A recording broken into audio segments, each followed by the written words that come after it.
नमस्कार, जय Hind. Chapter number 5 चलेगा और चैप्टर नंबर 5 में जिसका नाम है प्रेशर, दाब। इससे पहले हम गुरुत्वाकर्षण पढ़े और गुरुत्वाकर्षण में हमने बहुत सी चीज़ें पढ़ी, देखी, समझी। आज उसी से समझी के रिलेटेड है अगला जो चैप्टर हमारा आ रहा है वो है दाब। दाब मतलब प्रेशर। चैप्टर का नाम है प्रेशर, ये दाब। दाब किसे कहते हैं तो पहले समझेंगे कि दाब जो है प्रति एकांक क्षेत्रफल पर लगने वाले बल को दाब कहते हैं, या फिर यहां पे लिखा है कि एकांक क्षेत्रफल पर लगने वाले बल को दाब कहते हैं। उदाहरण के तौर पे आप समझिए कि ये कोई क्षेत्रफल है और यहाँ पे ये कोई दाब लग रहा है ऊपर से, तो इसका जो है 1 मीटर यानी 1 मीटर स्क्वायर, 1 मीटर स्क्वायर पर लगने वाले जो दाब जो बल है उसको हम दाब कहते हैं।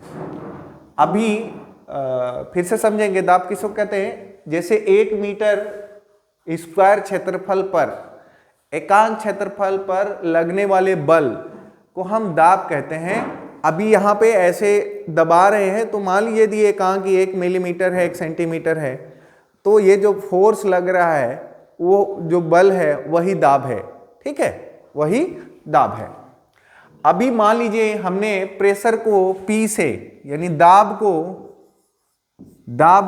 P से प्रदर्शित किया और फोर्स को F से और एरिया को A से, तब जो फार्मूला बनेगा वो बनेगा P = F/A। ठीक है, अभी यहीं से अब आगे में कह रहा है कि पृष्ठ के लंबवत बल, ये जो है लंबवत 90 डिग्री पे जो बल लगता है, अभी इस साइड से ऐसे दगाएंगे तो प्रेशर कम लगेगा, ऐसे ऐसे करेंगे तो प्रेशर कम लगेगा। लंबवत 90 डिग्री पे लंबवत ऐसे दबाने पे जो है आपका प्रेशर ज्यादा लगता है। ठीक है, इसलिए यहां पे कह रहा है कि पृष्ठ के लंबवत बल बटा में पृष्ठ का क्षेत्रफल। यह कौन सी राशि है? यह एक अदिश राशि है। अब मान लीजिए ये पता चल गया आपको, तो इसका मात्रक भी हम पता कर लेते हैं। देखते हैं, P प्रेशर दाब, F बल है तो बल का मात्रक न्यूटन, और A एरिया है तो एरिया का मात्रक क्या होगा? Metre square. ठीक है, अभी मात्रक जो है यहां पे निकल गया, आपने देखा यहां पे जो है मात्रक निकल गया।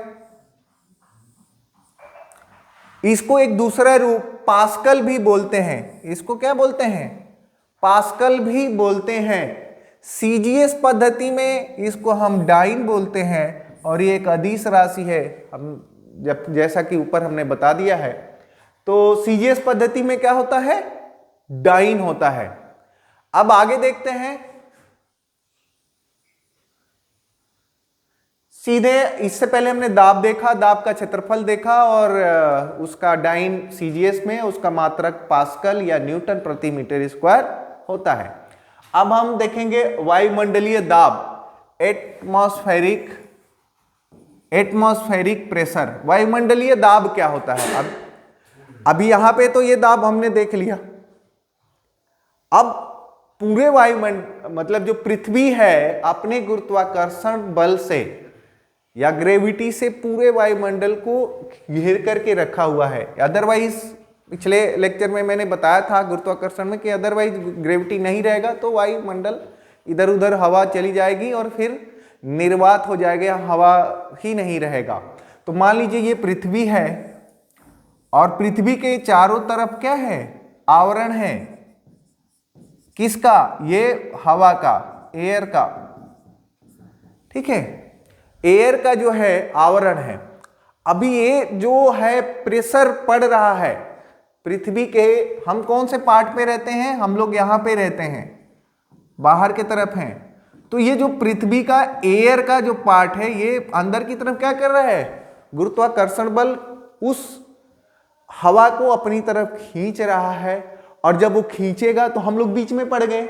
यहाँ पे आप खड़े हैं, ये बिंदु पे आप खड़े हैं, तो हवा का जो प्रेशर आता है, हमारे ऊपर जो प्रेशर है, वही फेरिक प्रेशर, वायुमंडलीय दाब है।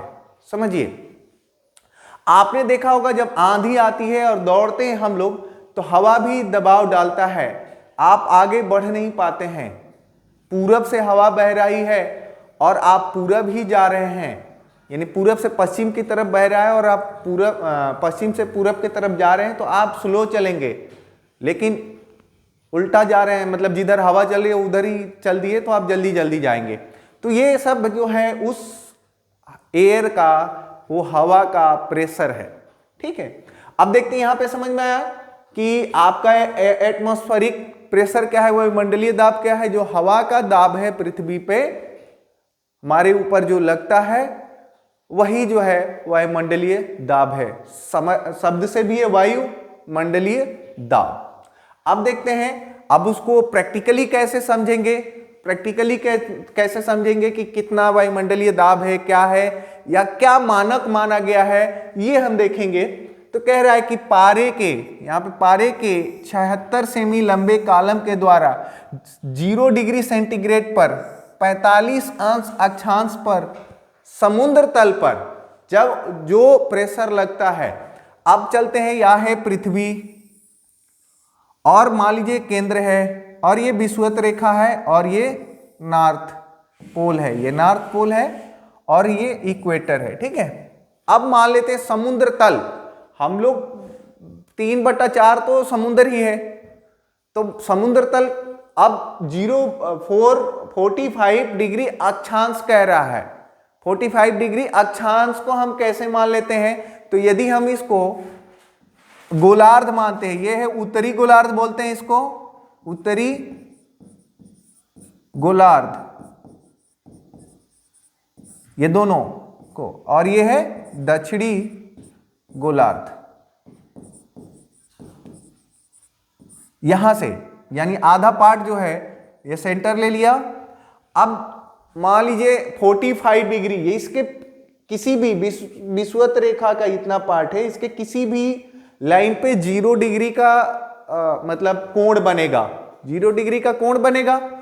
अब यहां से मान लीजिए हमने 45 यहां पे मान लीजिए, यहां पे हमने ATM एटमॉस्फेयर चेक किया समुद्र तल से, या समुद्र तल की एक ऊंचाई जो है मान लिया हमने यहां पे 45 डिग्री अक्षांश पर किसी ऐसे पॉइंट पे गए, तो जो पारा है 76 सेंटीमीटर जो है ऊंचाई पे चढ़ गया। पारा कितना है, 76 सेंटीमीटर ऊंचाई पे चढ़ गया, और वो दाब जो है इसी बेस पे एक एटमॉस्फेयर यानी एक वायुमंडलीय दाब मान लिया गया। अब उस समुद्र तल से इधर उधर जाएंगे, कम होगा ज्यादा होगा, ये जो है जगह जगह पे निर्धारित रहता है। अब देखते हैं, एक SI मात्रक क्या है, इसका बार है, और एक बार में होता है 10 के घात 5 न्यूटन प्रति मीटर स्क्वायर, या फिर इसका होता है 1.01325 इंटू 10⁵ न्यूटन प्रति मीटर स्क्वायर। ठीक है, मीटर स्क्वायर है। और तो एक बार जो है आपके एटमॉस्फेरिक प्रेशर वायुमंडलीय दाब को बार में नापते हैं। अब जो है हम 10 मीटर अंदर जाएंगे ना, समुद्र के या पानी के 10 मीटर अंदर जाएंगे, तो आपके ऊपर एक बार यानी इतने न्यूटन का प्रेशर लगेगा। अभी हम खड़े हैं, मान लेते हैं कि हमारे ऊपर एक एटमॉस्फेयर या कह सकते हैं कि एक बार का प्रेशर है। अब वो हम 10 मीटर पानी के अंदर जाएंगे तो जो है एक और बढ़ जाएगा, उसके नीचे और जाएंगे 2 तो और बढ़ जाएगा। इसलिए जब नीचे जाते जाते जब समुद्र के 100 मीटर 200 मीटर में आप जाएंगे तो इतना प्रेशर बढ़ जाएगा कि आप सिकुड़ करके गेंद बन जाएंगे। गेंद बॉल बन जाएंगे। ठीक है, आपका अंग अंग जो है क्या होगा, अब गेंद बन जाए। एक्चुअली आपको तो गेंद बनेंगे नहीं, क्योंकि आपके कान से, नाक से, मुंह से ब्लड आने लगेगा और आप मर भी सकते हैं। ठीक है, ये बता रहा है।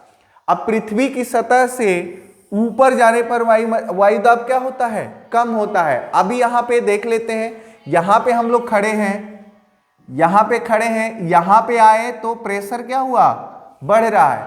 अभी यहां से जाएंगे सर तो प्रेशर जो होगा, पी जो होगा, कम होगा। क्यों, आप क्यों होगा इसको समझते हैं। वायुमंडलीय दाब यहां से समझते हैं कि ये मान लीजिए पृथ्वी है और ये वायुमंडलीय दाब है।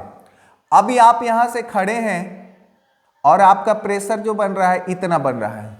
अब आप थोड़ा ऊपर चले आए, यहां पे आ गए, तो आपका वायुमंडलीय दाब कितना हुआ, कम हुआ कि नहीं, दिख रहा है यहां पे कम हुआ कि नहीं, ये अर्थ है। और ये वायुमंडलीय दाब या एयर कह सकते हैं, एयर प्रेशर। अभी क्या देखा आपने, यहां पे आप खड़े थे तो आपका जो है वायुमंडलीय दाब इतना था, और जैसे ही आप ऊपर गए तो ये हो। इसीलिए पहाड़ों पे जाने पर वायुमंडलीय दाब कम होता है, जिससे सांस लेने में दिक्कत होने लगती है, खाना बनाने में भी दिक्कत, जल्दी खाना पकता नहीं है। उसी तरीके से जब हमारा हवाई जहाज में जब ऊपर जाते हैं तो वायुमंडलीय दाब कम हो जाता है, तो जो फाउंटेन पेन होता है या फिर जो आप स्याही वाला पेन ले जाएंगे, उसको जैसे ही खोलेंगे उससे स्याही निकलने लगता है, और स्याही निकल के आपके जेब में या कहीं लग सकता है। वो किस लिए होता है ऐसा, क्योंकि जो वायुमंडलीय दाब है ऊपर जाने पे कम होता है, नीचे आने पे ज्यादा होता है। अब आप देखते हैं मापन जो है बैरोमीटर से करते हैं। अब वायुमंडलीय दाब का किस चीज से करेंगे, बैरोमीटर से नापेंगे, और बैरोमीटर जो है मौसम संबंधी जानकारी देता है। मौसम संबंधित जानकारी जो है बैरोमीटर से पता चलता है। तो बैरोमीटर का पाठ्यांक एकाएक नीचे गिरना कह रहा है कि यदि मापन हम करें बैरोमीटर से, ऐसे तो बैरोमीटर से ही नापते हैं, अब बैरोमीटर में मान लीजिए कि आपका पारा जो है एकाएक नीचे गिर रहा है तो आंधी आने की संभावना होगी। अब मौसम विज्ञान क्या करता है, मौसम विज्ञान वही पारा अपना जो है बैरोमीटर रहता है। अब बैरोमीटर में पारा जो है मान लो यहाँ पे चढ़ा हुआ है, यहाँ से एकाएक नीचे गिर गया, मतलब यह आंधी आने की संभावना है। तभी आज का मौसम का समाचार इस प्रकार है, आज शाम को आंधी आ सकती है, आज दिन साफ रहेगा, आज शाम को बारिश हो सकती है, ऐसी बातें होती हैं। या ऐसी बातें जो है मौसम विभाग वाला बताता है। कैसे बताता है, अभी मैं तो बताता हूं कैसे बताते हैं। ये है बैरोमीटर, ये है बैरोमीटर, और इस बैरोमीटर का ये है पारा। मान लीजिए ये जो है एकाएक नीचे आया तो आंधी आने की संभावना, आंधी आने की संभावना है। ठीक है, एकाएक नीचे गिरा तो आंधी आने की संभावना। अब कह रहे हैं कि धीरे धीरे नीचे गिर रहा है। अब जो है धीरे धीरे नीचे गिर रहा है, मान लीजिए वो धीरे धीरे आ रहा है ऐसे, हम इसको मान लेते हैं यहां आया, यहां आया, फिर यहां आया, फिर यहां आया, धीरे धीरे नीचे गिर रहा है। तब क्या होगा, वर्षा होने की संभावना, वर्षा होने की संभावना है। और यदि एकाएक ऊपर चला गया, एकाएक ऊपर चला गया तो क्या होगा, नहीं, धीरे धीरे ऊपर चढ़ रहा है तो,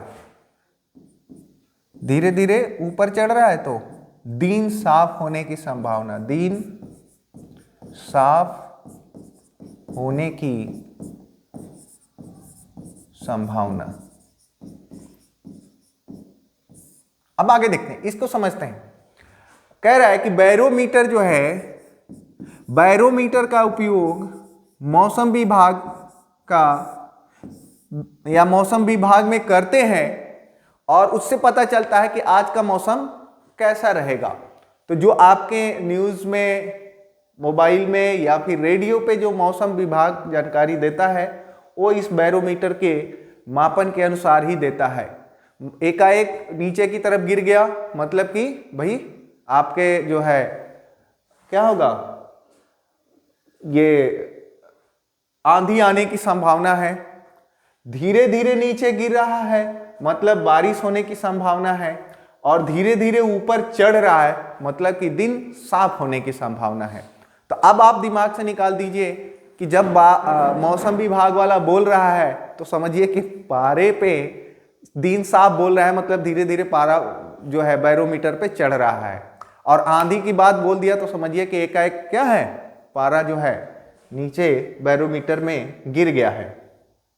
अब देखते हैं वायुमंडलीय दाब के कुछ हम न्यूमेरिक मान्स देख लेते हैं। एक एटमॉस्फेयर में होता है 1.01325 इंटू 10⁵ पास्कल, और एक पास्कल में होता है 1 न्यूटन प्रति मीटर स्क्वायर। ठीक है, ये जो है एक पास्कल, ये पीएस मतलब पास्कल, तो इतने पास्कल के बराबर क्या होता है एक एटमॉस्फेयर। एक एटमॉस्फेयर होता है इतने किलो पास्कल। ये क्या है, किलो पास्कल में। क्या हमने किया, अभी कहीं पूछ दिया कि इस पे 1 किलो पास्कल का दबाव आ रहा है या एक एटमॉस्फेयर का आ रहा है, तो यहां पे ये होता है कि एक एटमॉस्फेयर प्रेशर का जो मान होता है 101.325 किलो पास्कल। एक एटम मतलब एक एटमॉस्फेयर में 760 mmHg, यानी जो पारा है वो 760 mm चढ़ जाता है मिलीमीटर, और इसी को हम सेंटीमीटर में, अभी जब मैंने बताया था कि एक बार में कितना 76 cmHg, मतलब 76 सेंटीमीटर जो है पारा चढ़ जाता है। तो mm में करेंगे तो 10 से गुणा कर देंगे, सेंटीमीटर को 10 से गुणा कर देंगे तो ये जो होगा मिलीमीटर में आ जाएगा, यानी 760। अब 1 एटमॉस्फेयर इक्वल टू जो है 760 टॉर।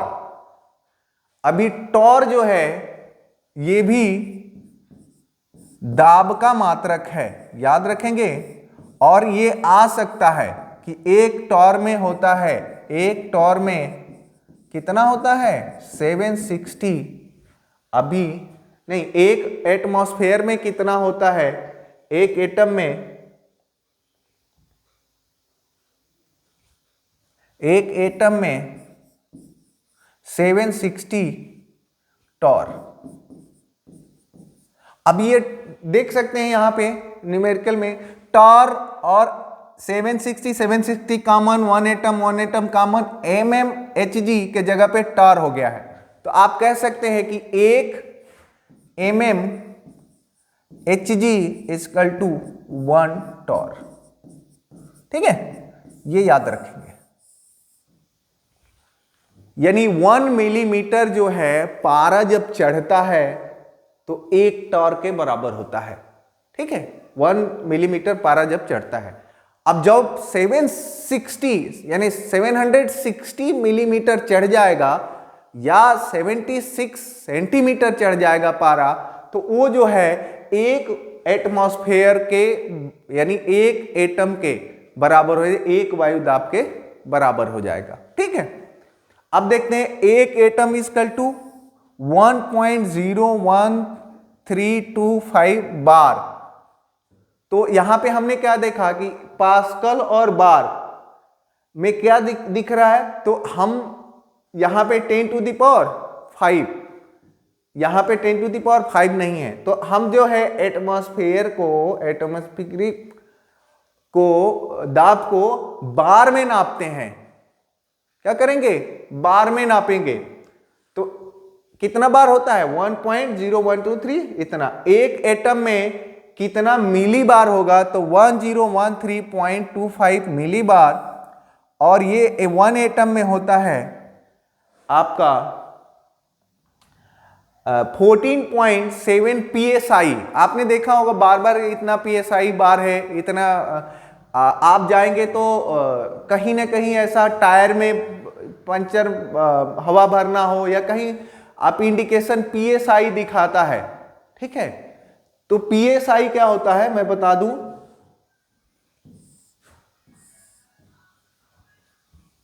psi जो होता है आपका इंच, यानी कि जो आपके इंग्लैंड में हम लोग किससे नापते हैं, पाउंड से नापते हैं। इंग्लैंड में पाउंड से नापते हैं, तो ये होता है पाउंड प्रति वर्ग इंच। इसको याद रखेंगे, पाउंड psi क्या हो गया, पाउंड प्रति वर्ग इंच, और यहां पे मीटर प्रति सेकेंड, न्यूटन प्रति मीटर स्क्वायर है, ये होता है पाउंड प्रति वर्ग इंच। पहले क्या होता था, जैसे कि एयर का जो प्रेशर है उसको इंच में नाप करके करते हैं। आप जाएंगे गाड़ी में हवा भरवाने तो वहां पे दिखाएगा 29, 28 या कितना भरना है व्हीकल में, स्कूटी में या फिर 4 व्हीलर में, तो वहां पे 29 का रहता है, 29 psi या बार या इतना डालना है। उससे ज्यादा डालने पे वो फट जाएगा, ठीक है, इससे ज्यादा प्रेशर होने पे वो फट जाएगा। आगे देखते हैं, गैसों में दाब, जो गैसों में दाब है वो मैनोमीटर से नापते हैं, और यदि द्रव में दाब नापना हो तो फार्मूला होता है P = HdG, जहां पे द्रव की सतह से उस बिंदु की गहराई जो है h होगी, गहराई h, d द्रव का घनत्व और g गुरुत्वीय त्वरण है। यानी कह रहा है कि किसी द्रव में प्रेशर पता करना है, हमें दाब पता करना है, तो वहां पे हम फार्मूला लगाएंगे P = HdG, जहां h जो है द्रव की सतह से उस बिंदु की गहराई। मान लीजिए कि द्रव इस तरह है,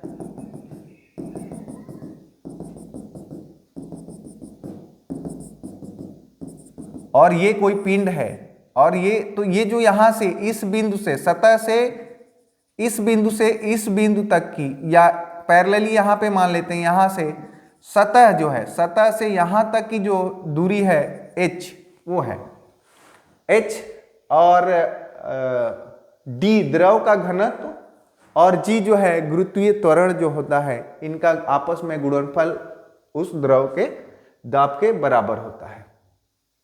अब द्रव दाब संबंधित पास्कल का नियम, पास्कल ने क्या बताया कि कोई भी जैसे पिंड है, कोई पात्र में आप बर्तन रखते हैं और कहीं भी छेद करते हैं, यदि वो पानी, तो हर जगह जो है प्रेशर समान होगा, ये पास्कल ने बताया था। अभी देख लेते हैं पास्कल के नियम का प्रथम कथन क्या है। यदि गुरुत्वीय प्रभाव नगण्य मान लिया जाए, यानी जी का मान नगण्य मान लिया जाए, तो संतुलन की अवस्था में द्रव के भीतर प्रत्येक बिंदु पर दबाव जो है समान होता है। यदि मान लीजिए कोई पात्र रखा हुआ है और इस तरीके से ये कोई द्रव भरा है, तो इसका जो मान लेंगे तो यहाँ पे भी वही प्रेशर होगा, यहाँ पे भी वही प्रेशर होगा, और यहाँ पे भी वही प्रेशर होगा, यानी जो है सेम प्रेशर होगा। यदि गुरुत्वीय जो है प्रभाव को है नगण्य मान लिया जाए तो हर पॉइंट पे दबाव सेम होगा। द्वितीय कथन कह रहा है किसी बर्तन में बंद द्रव के किसी भाग पर आरोपित बल द्रव दाब द्वारा सभी दिशाओं में समान परिणाम से संचारित होता है। मान लीजिए कोई बर्तन में आपने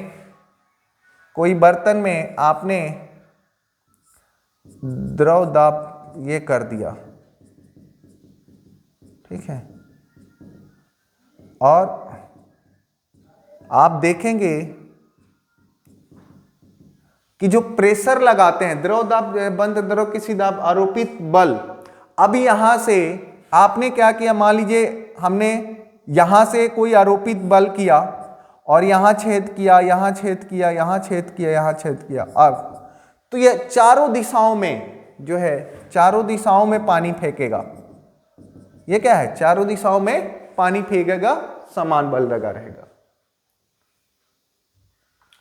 द्रव दाब उस पात्र के आकार या आकृति पर निर्भर नहीं करता है जिसमें द्रव रखा जाता है। जो द्रव का दाब है वो उस पात्र पे निर्भर नहीं करता है, उसके आकृति पे, कि ऐसा रखेंगे तो ऐसा दाब प्रेशर होगा, ऐसा रखेंगे तो ऐसा होगा। वो कैसा भी रखेंगे वो उसका आकार ले लेता है और उसके हिसाब से काम करता है। अब गलनांक, अब देखते हैं गलनांक तथा क्वथनांक पर दाब का प्रभाव। Effect of pressure on the melting point and boiling point पे क्या होता है। यदि हम कोई वस्तु मेल्ट कर रहे हैं तो वहां दाब का क्या प्रभाव होगा, और या फिर हम उसको गर्म कर रहे हैं, बॉयल कर रहे हैं, तब क्या होगा।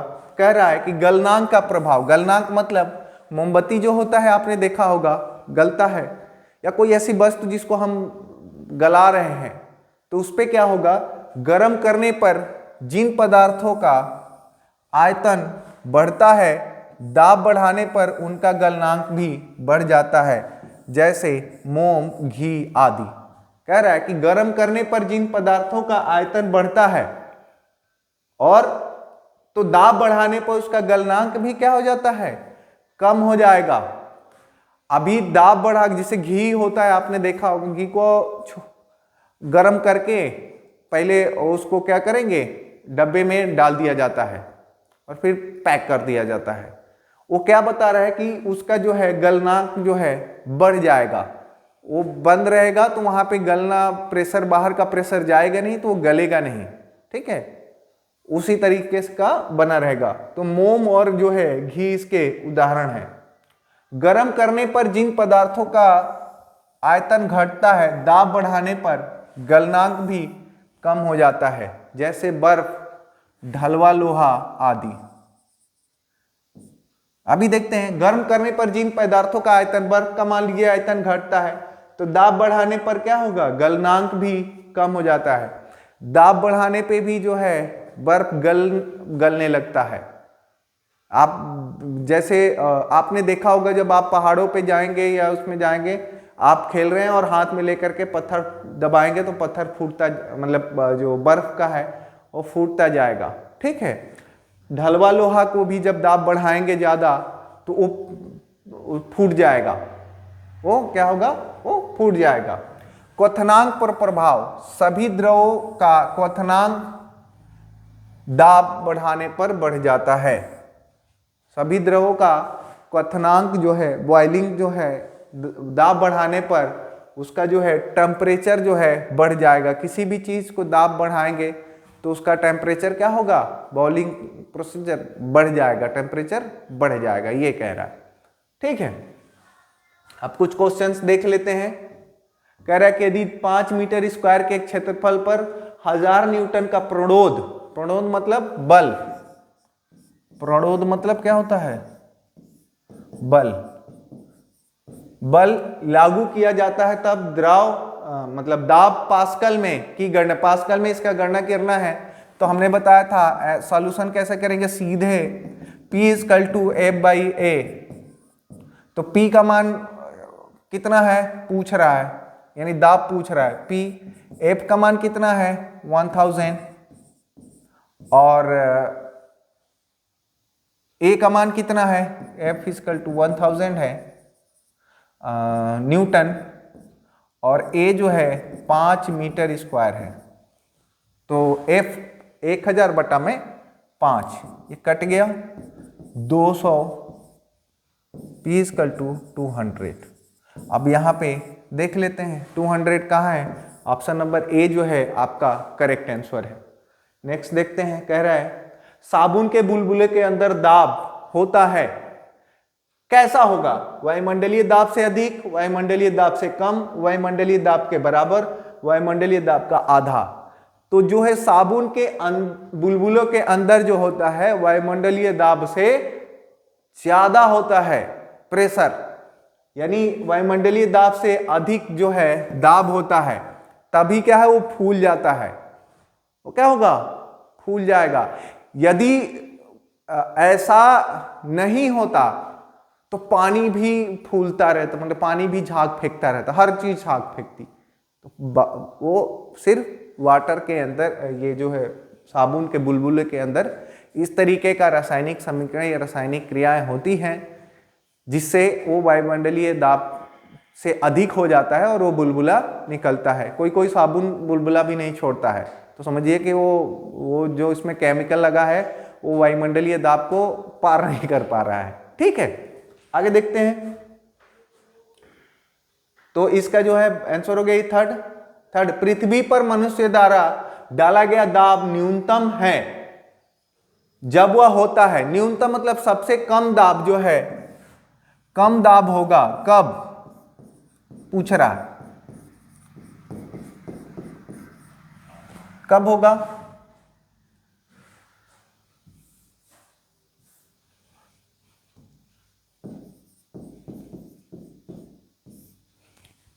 अपने पैरों पर खड़ा होने पर, पैरों को मोड़कर खड़ा होने पर, जमीन पर सोया होने पर, या फिर एक पैर पर खड़ा होने पर। आप बताइए आपका सबसे कम दाब माने कब होगा, किस स्थिति में? अकेले खड़े हैं ऐसे तो क्या कम दाब है? नहीं, ज्यादा दाब हो, धंस जाएंगे। दोनों पैरों पे खड़ा है तो भी ज्यादा है। अभी जब आप कीचड़ में फंसते हैं या कहीं ऐसा कुछ है, कम दाब करने हैं, तो आपको लेटना पड़ेगा, रेंगना पड़ेगा, पूरे सोना पड़ेगा। तो यहाँ पे जो ऑप्शन है सी, जमीन पर सोया जाए तब जो है दाब कम होता है।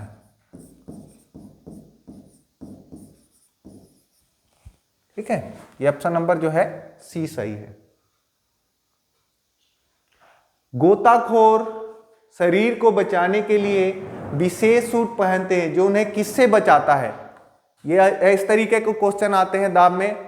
तो गोताखोर क्या करता है? ऐसा सूट पहनता है, वो जो है एटमॉस्फेरिक दाब, वायु दाब से बचने के लिए। मैंने बताया था कि 10 मीटर जाने के बाद एक बार बढ़ जाता है, एक वायुमंडलीय दाब बढ़ जाता है। तो क्या होगा, अभी वो गोताखोर वैसा नहीं पहनेगा तो क्या होगा कि अंदर जाने के बाद उसके ऊपर इतने प्रेशर आ जाएंगे कि उसके नाक मुंह से खून निकलने लगेगा, या फिर पैर मोड़ा ऐसे कुछ किया तो पानी के दबाव से फुटबॉल गेंद बन के घूमने लगेगा। इसलिए क्या करते हैं, कम दबाव, क्या हो, कम दबाव हो, कम तापमान लगे, उच्च तापमान लगे, उच्च दबाव। तो गोताखोर शरीर को बचाने के लिए विशेष सूट पहनते हैं जो उन्हें किससे बचाता है? तो उच्च दबाव से बचाता है। वो उच्च दबाव से बचाता है ताकि क्या है, उस पे इस तरीके का प्रभाव ना पड़े। जितना नीचे जाता है उसके ऊपर और प्रेशर बढ़ते जाते हैं।